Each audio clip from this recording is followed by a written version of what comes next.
আসসালামু আলাইকুম। কেমন আছেন আপনারা? আশা করি সবাই ভালো আছেন। আগের মডিউলে আমরা GA4 পুরোপুরি সেটআপ করেছি। প্রপার্টি তৈরি করেছি, ইভেন্ট কিভাবে সেটআপ করতে হয় সেটা শিখেছি, প্যারামিটারস কিভাবে রেজিস্টার করতে হয় সেটা শিখেছি এবং লাস্টলি আমরা শিখেছি কিভাবে সার্চ কনসোল কানেক্ট করতে হয় GA4 এর সাথে।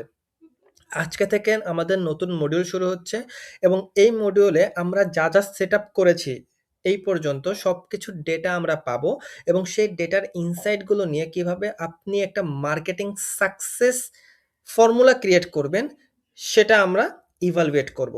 আর এই মডিউলের শুরুতেই আমরা সবচেয়ে ইম্পর্টেন্ট টপিক নিয়ে কথা বলবো, সেটা হচ্ছে কনভার্সন। কনভার্সন হচ্ছে একটা বিজনেসের হার্ট। অর্থাৎ আপনি একটা বিজনেস এস্টাবলিশ করবেন এই কারণে যে আপনি বেশি প্রোডাক্ট সেল করতে পারেন অথবা বেশি অডিয়েন্স যাতে আপনার কাছ থেকে আপনার সার্ভিসটা গ্রহণ করে। সো এটাকেই বেসিক্যালি কনভার্সন বলে। যেটা আমরা জানি যে কনভার্সন বলতে আল্টিমেটলি আপনার যে বটম লাইন অর্থাৎ আপনার প্রফিট এটা ইনক্রিজ হবে। আর আমাদের মার্কেটিং এর ভাষায় আপনি কনভার্সন বলতে অনেক কিছুই ভাবতে পারেন। সেটা আমরা কি আছে সবগুলোই আমরা এই আজকের ক্লাসে শিখব। আর বেসিক্যালি কনভার্সন মানে কি বোঝানো হয়? এটা যদি আমি খুব সংক্ষেপে বলি যে আপনার ওয়েবসাইটে এসে আপনার ভিজিটর যে কাজটা করলে সবথেকে বেশি খুশি হবেন আপনি, সেটাই হচ্ছে আপনার জন্য একটা কনভার্সন। যেমন কেউ প্রোডাক্ট কিনলে আপনি খুশি হইতে পারেন, ফর্ম ফিল আপ করলে আপনি খুশি হইতে পারেন, অ্যাপয়েন্টমেন্ট বুক করলে খুশি হইতে পারেন। এগুলো বেসিক্যালি কনভার্সন।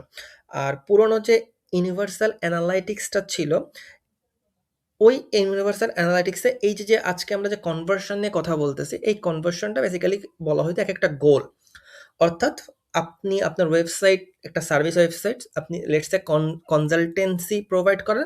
এক্ষেত্রে আপনার মেইন উদ্দেশ্য থাকবে আপনার ওয়েবসাইটে যে ভিজিটররা আসবে তারা যাতে আপনার ওয়েবসাইটের যে ফর্মটা আছে সেই ফর্মটা ফিল আপ করে।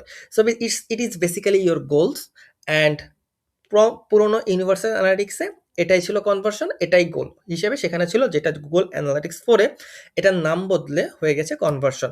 সো চলুন দেখি আমরা কিভাবে এটা সেট আপ করতে হয়। সো কনভার্সন সবসময় আপনার যে ইভেন্টটা আমরা শিখে এসেছি না, সেই ইভেন্টের উপর বেস করে হয়। GA4-এ সব কনভার্সন হয় কোনো না কোনো ইভেন্টের উপর বেস করে। কারণ GA4 বেসিক্যালি যা কিছুই হবে, যা কিছু ট্র্যাক করে সবকিছু একটা ইভেন্ট এবং এই ইভেন্টের আন্ডারে কিছু প্যারামিটারস থাকবে যেগুলোকে বলা হয় ইভেন্ট প্যারামিটারস।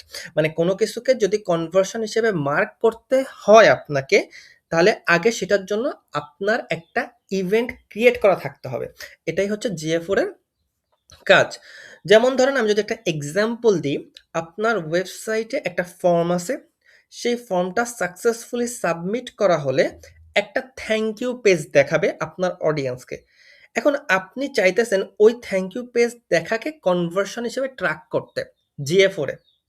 তাহলে আগের ভিডিওতে আমরা শিখেছিলাম যে সেই থ্যাংক ইউ পেজের জন্য আপনি একটা ইভেন্ট তৈরি করবেন এবং দেন ওই ইভেন্টটাকে আপনি কনভার্সন হিসেবে মার্ক করবেন এবং যখনই ওই পার্টিকুলার যে ট্রিগারটা ইভেন্টটা ফায়ার করবে কনভার্সন একটা হয়ে যাবে এবং GA4 ওটাকে আপনি ওটাকে সাথে নোটিস করে নেবে।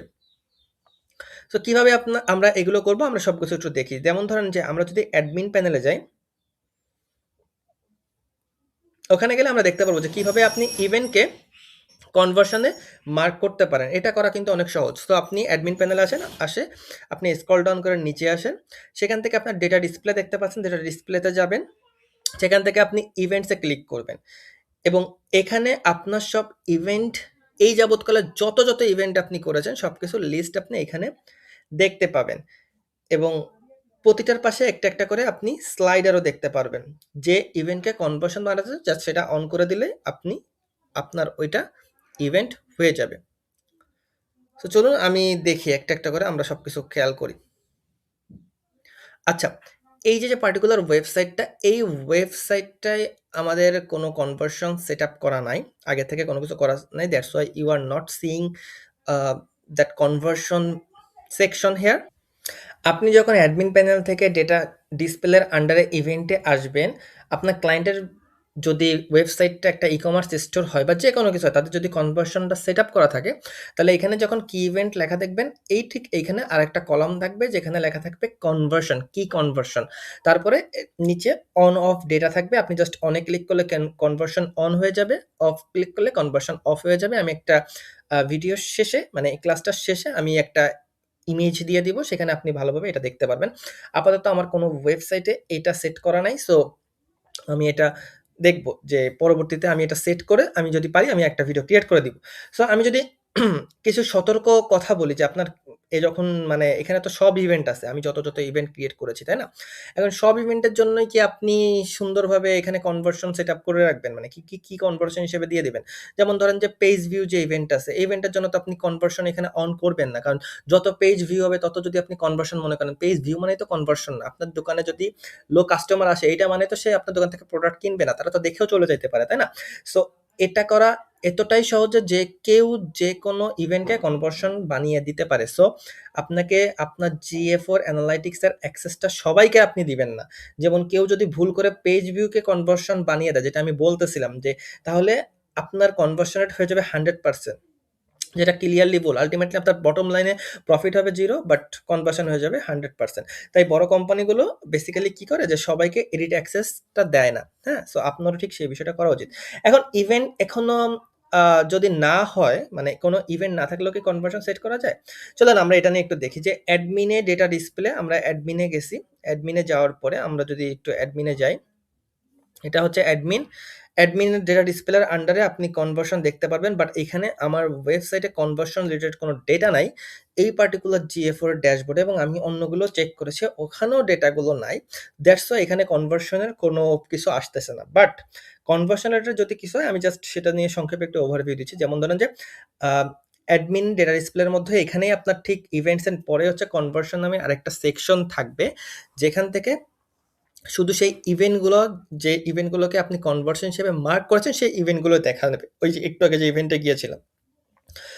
কিন্তু এখানে একটা কাজের ফিচার্স আছে, সেটা হচ্ছে যে আমি যদি বলি নিউ কনভার্সন ইভেন্ট, যেমন ধরেন যে এখানে যদি আমি ইভেন্টে ক্লিক করি, আপনি দেখতে পারবেন এখানে ক্রিয়েট অ্যান ইভেন্ট এই অপশনটা লেখা আছে। ঠিক সেরকমভাবে কনভার্সনের ক্ষেত্রে এখানে নিউ কনভার্সন ইভেন্ট হিসেবে একটা অপশন থাকবে, যেখান থেকে ধরেন আপনি এইমাত্র একটা GA4 সেটআপ করলেন এবং ইভেন্টস এখনো আপনার ফায়ার করেনি। অর্থাৎ ইভেন্টস গুলো GA4 এখনো ডেটা কালেক্ট করা শুরু করে নাই। তাই ইভেন্ট লিস্টেও কিছুই আপনি দেখতে পাবেন না। কিন্তু আপনার জন্য ভবিষ্যতে কোনো কনভার্সন হতে পারে এই রিলেটেড যদি কোনো ইভেন্ট আপনি এখন ক্রিয়েট করে থাকেন, এটা আপনার জন্য ভালো হবে। সেক্ষেত্রে আপনি ওই পার্টিকুলার কনভার্সন এ যেয়ে ওইখানে যেয়ে আচ্ছা ইভেন্টের নাম টাইপ করেও GA4 সেই ইভেন্ট ফায়ার হওয়ার সাথে কি করবে, কনভারসেশনে সেগুলোকে কাউন্ট করা শুরু করবে, যেটা আল্টিমেটলি আপনার ডেটা যখন অ্যানালাইসিস করবেন সেই ক্ষেত্রে আপনার ভালো হবে। আরো একটা জিনিস যদি আমি বলি যে সেখানে পারচেজ নামে একটা কনভার্সন থাকবে। যেমন ধরেন যে এই যে কি ইভেন্টে যদি আপনি যান, এই পারচেজটা আপনি সবসময় দেখতে পারবেন। এটা GA4 নিজেই এটা যোগ করে। GA4 মনে করে যে সব ওয়েবসাইট একটা ই-কমার্স ওয়েবসাইট। সো এটা আপনি রিমুভও করতে পারবেন না চাইলেও। এই পারচেজটা এটা এখানে ধরতে পারেন যে ইউনিভার্সাল এখানে থাকবেই। সো এখানে আপনি কিছু করতে পারবেন না। আপনি আপনার যদি ই-কমার্স স্টোর না হয় সেক্ষেত্রে আপনি রিমুভ করার দরকার নেই। এক্ষেত্রে আপনি এটাকে জাস্ট ইগনোর করতে পারেন, হ্যাঁ? এখন আরেকটা বিষয় আছে, সেটা হচ্ছে যে আমি যদি একটু আ ওটা নিয়ে বলি, সেটা হচ্ছে যে কনভার্সন কাউন্টিং মেথড, হ্যাঁ? প্রতিটা কনভার্সনের পাশে ঠিক এরকমভাবে যখন আপনি দেখবেন ৩ টা করে ডট দেখতে পাবেন, হ্যাঁ? সেই ডটে ২ টা জিনিস লেখা থাকবে। একটা হচ্ছে চেঞ্জ কাউন্টিং মেথড, অর্থাৎ সেখানে ২ টো অপশন থাকবে। একটা হচ্ছে অনস পার ইভেন্ট, আরেকটা হচ্ছে অনস পার সেশন। সো GA4 আপনাকে by default once per event হিসেবে ওটাকে দেওয়া থাকবে। আর পুরনো যে ইউনিভার্সাল অ্যানালাইটিক্স ছিল সেখানে নরমালি থাকতো গোল, যেহেতু আমাদের রেকর্ড গোল হতো সেক্ষেত্রে অনস পার সেশন ওইখানে বাই ডিফল্ট থাকতো। সো এটার মানে কি ভাই? এটার মানে হলো যে একই সেশনে কেউ যদি ৫ বার ফর্ম সাবমিট করে, GA4 সেটাকে ৫ টা কনভার্সন হিসেবে কাউন্ট করতো ইউনিভার্সাল অ্যানালাইটিক্সে। কিন্তু সেটা GA4 এই ইউনিভার্সাল অ্যানালাইটিক্সে সেটা ৫ টা কনভার্সন হিসেবে কাউন্ট করতো। বাট GA4 যেহেতু অনস পার ফর্ম হিসেবে অনস পার ইভেন্ট হিসেবে আছে, সেক্ষেত্রে GA4 এটাকে একটাই করে কাউন্ট করবে। এক্ষেত্রে আমি যদি একটা রিয়েল এক্সাম্পল দিই, যেমন ধরেন একটা কনভার্সন সেন্টারের জন্য কাজ করার সময় দেখা গেল ওয়েডিং প্ল্যানার্স একই সেশনে একই ফর্ম ব্যবহার করে সাবমিট করতেছে। কারণ তারা একসাথে অনেক ওয়েডিং প্ল্যান করে। সেক্ষেত্রে অনস পার ইভেন্ট রাখাটাই মানে তাদের জন্য বেস্ট, স্ট্যান্ডার্ড। কারণ প্রতিটা সাবমিশনই তাদের জন্য আলাদা, আলাদা বিজনেস। বাট বেশিরভাগ ক্ষেত্রে ডিফল্ট সেটিংই অ্যাকচুয়ালি ঠিক থাকে। কারণ তারা অনেক এনালাইসিস করেই সবকটা বিজনেস, কারণ তাদের কাছে তো সব বিজনেসের ডেটা থাকে। সব বিজনেসের ডেটাগুলো এনালাইসিস করেই তারা এভাবে বাই ডিফল্ট ঠিক করে, যেটা প্রতিটা বিজনেসের জন্যই মোটামুটি স্ট্যান্ডার্ড। তবে আপনার সিচুয়েশন আপনাকে বুঝে সিদ্ধান্ত নিতে হবে। আর দ্বিতীয় আরেকটা অপশন যেটা হচ্ছে যে সেট ডিফল্ট কনভার্সন ভ্যালু, এই সবগুলোই আপনি কনভার্সন হিসেবে পাবেন। এই ইভেন্টের নিচেই আপনার কনভার্সন থাকবে সেখানে। আমি যদি কোনো একটা আমার জিএফওর আমার সবগুলো চেক করতে হবে যে ৭টা-৮টা আছে। তো আমি যদি কোনোটাই পাই আমি ভিডিওটা করে দিব আরেকটা। সমস্যা নেই, জাস্ট আমি বলে দিচ্ছি যে যেগুলো থাকতে পারে। বাট এইগুলোই আপনি পাবেন, হ্যাঁ? সো দ্বিতীয় যে আরেকটা সেটা হচ্ছে সেট ডিফল্ট কনভার্সন ভ্যালু। এখানে আপনি প্রতিটা কনভার্সনের যে ফাইন্যান্সিয়াল যে ভ্যালুটা আছে সেটা দিতে পারবেন। যেমন ধরেন যে একটা ফর্ম ফিল হলে সেটার ভ্যালু কত হতে পারে। যেমন ধরেন যে একটা ফর্ম ফিল হলে সেটার ভ্যালু হতে পারে $৫। একটা ফোন কল হলে সেটার ভ্যালু হতে পারে $২। সো এটা কেন? কারণ হচ্ছে ফর্ম ফিল থেকে অ্যাকচুয়াল সেলস হওয়ার সম্ভাবনাটা অনেক বেশি থাকে। সো এই ভ্যালুগুলো যখন আপনার আস্তে, আস্তে করে যোগ হবে এবং বুঝতে পারবেন কোনো চ্যানেল বা কোনো ক্যাম্পেইন থেকে বেশি ভ্যালু আসছে। অর্থাৎ কোন পেজ থেকে কোন চ্যানেল, মানে গুগল হতে পারে, ফেসবুক হতে পারে, গুগল অ্যাডস হতে পারে, অর্গানিক এসইও হতে পারে, কোথা থেকে সবথেকে বেশি ভ্যালু আসতেছে, তাহলে আপনি সেখানে সবথেকে বেশি আপনার মার্কেটিং বাজেট অ্যালোকেট করতে পারেন। আর যদি আপনার কনভার্সন ইতিমধ্যে মানে যেকোনো আর্থিক ফাইন্যান্সিয়াল যে মানে মানিটারি যে ওয়েট আছে এটা যদি অলরেডি দেওয়া থাকে, যেমন ধরেন যে আপনার বিজনেসটা ইউএস এর, আপনার বিজনেসে এক্ষেত্রে ডলার হিসেবে আপনি আর্থিক কারেন্সিটা রাখবেন। আপনি তো এক্ষেত্রে বাংলাদেশের টাকা রাখবেন না, যেটা একদম আমরা প্রথম দিকে দেখেছিলাম যে আমরা যখন সেট আপ করেছিলাম প্রপার্টি, কারেন্সি দিয়েছিলাম। সো এই কারেন্সিটা আপনার যেটা আছে আপনি সেটাই দিবেন। যেমন ই-কমার্স স্টোরের ক্ষেত্রে পারচেস করলে তাহলে এখানে যদি আপনি আলাদা, আলাদা কারেন্সি দেন, সেক্ষেত্রে এটা একটা মানে হ্যাপাজার্ড টাইপের হয়ে যাবে এবং যেটা একটা বিশৃঙ্খলা ক্রিয়েট করবে। সো এক্ষেত্রে আপনাকে কোনো ভ্যালু চেঞ্জ করার দরকার নেই, কারণ এক্ষেত্রে কোনো কাজে আসবে না। আর একটা ইম্পর্টেন্ট বিষয় আমি এখানে এমফাসাইজ করতে চাই, সেটা হচ্ছে যে কনভার্সন সেট আপ করার পরে জিএফওর পুরোনো যে ডেটাতে সেই পুরোনো যে ডেটাগুলো আছে সেখানে কিন্তু ওই কনভার্সন দেখাবে না। মানে আজকে যদি আপনি কনভার্সন সেট আপ করেন তাহলে আজকে আগ পর্যন্ত যে ফর্ম সাবমিট করা হয়েছিল ওইগুলোকে কোনোটাই জিএফওর কনভার্সন হিসেবে দেখাবে না। আজকের পরের থেকে আপনার যে ফর্ম সাবমিট করা হবে সেগুলো কনভার্সন হিসেবে কাউন্ট করা হবে। সো যত তাড়াতাড়ি সম্ভব আপনার উচিত, যদি আপনার বিজনেসটা আপনি কনভার্সন ট্র্যাক করতে চান, আপনার বিজনেসটা যদি একটা সার্ভিস বিজনেস হয়, তাহলে অবশ্যই I will recommend that you must go with conversion tracking এবং you should track your conversion. This way you can actually see your actual pictures, that whether your business is growing or not, whether you are getting enough sales or not. So I hope আপনি বুঝতে পেরেছেন। So বিষয়টা এটাই। So এটা যদি আমি শেষ করতে চাই, আজকের মডিউলের এই ক্লাসটা যদি আমি শেষ করতে চাই, তাহলে আজকে আমরা শিখলাম যে জিএফআর এ কনভার্সন কোনো না কোনো ইভেন্টের উপরই বেস করে হয়। ইভেন্ট লিস্ট থেকে আপনার ঠিক এই সাইডে একটা কলাম থাকবে সবার লাস্টে, সেখান থেকে আপনি যদি অন করেন তাহলে এটা কনভার্সন হিসেবে মার্ক হবে, যদি অফ করেন তাহলে কনভার্সন হিসেবে মার্ক হবে না। সো ইভেন্ট, যদি কোনো ইভেন্ট এখনো আপনি সেট আপ করে না থাকেন তাহলে ওইখান থেকে আপনি নিউ কনভার্সন ইভেন্ট দিয়ে আগে থেকেই সেট আপ করতে পারবেন। আর কাউন্টিং মেথড সিচুয়েশন আপনাকে খুব বুঝে শুনে ঠিক করতে হবে। কনভার্সন ভ্যালু মিনিংফুল যদি আপনার কাছে মনে হয় তাহলে ওটা অ্যাড করবেন, আদারওয়াইজ বাই ডিফল্ট ওটাকে রেখে দেন। আর যত তাড়াতাড়ি সম্ভব আপনার কনভার্সন সেট আপ করা উচিত। পুরনো ডেটা এক্ষেত্রে আপডেট হবে না। আজকে যদি সেট আপ করেন তাহলে কালকে থেকে এটা আপডেট হওয়া শুরু করবে। সো পরের ভিডিওতে আমরা শিখব কিভাবে আপনি চ্যানেল গ্রুপস নিয়ে কাজ করবেন এবং জিএফওর কিভাবে ডিসাইড করে কোন ট্রাফিক কোন চ্যানেল, মানে সেটা কি অর্গানিক এসইও থেকে এসেছে, এটা কি পেইড অ্যাডস থেকে এসেছে, এটা কি ফেসবুক অ্যাডস থেকে এসেছে, ইনস্টাগ্রাম সোশ্যাল মিডিয়া রেফারাল কোথা থেকে এসেছে, এটা আমরা জানবো। সো সেই পর্যন্ত সবাই ভালো থাকবেন, সুস্থ থাকবেন। আসসালামু আলাইকুম। আর খায়রুজ্জামান শারিয়া এই চ্যানেলটাকে সাবস্ক্রাইব করে দেবেন। এই চ্যানেলে ডিজিটাল মার্কেটিং রিলেটেড সব ভিডিও আপনি পাবেন। সো আমাদের একটা অলরেডি ডিজিটাল মার্কেটিং এর ব্রড কোর্স চলতেছে, যে কোর্সে আমাদের 250টার বেশি ভিডিও আপলোড হবে এবং যেখানে 27টা কোর্স নিয়ে আমি কথা বলবো।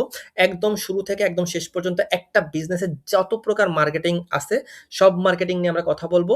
সো আশা করি আপনি এই বিষয় ওই কোর্সটা যদি করেন এবং এই চ্যানেলের সাথে থাকেন, আপনি অনেক কিছু ভবিষ্যতে নিজের ক্যারিয়ারের জন্য অনেক কিছু স্টেপ নিতে পারবেন এবং অনেক কিছু করতে পারবেন। সো সেই পর্যন্ত সবাই ভালো থাকবেন আর আমার জন্য দোয়া করবেন। আসসালামু আলাইকুম।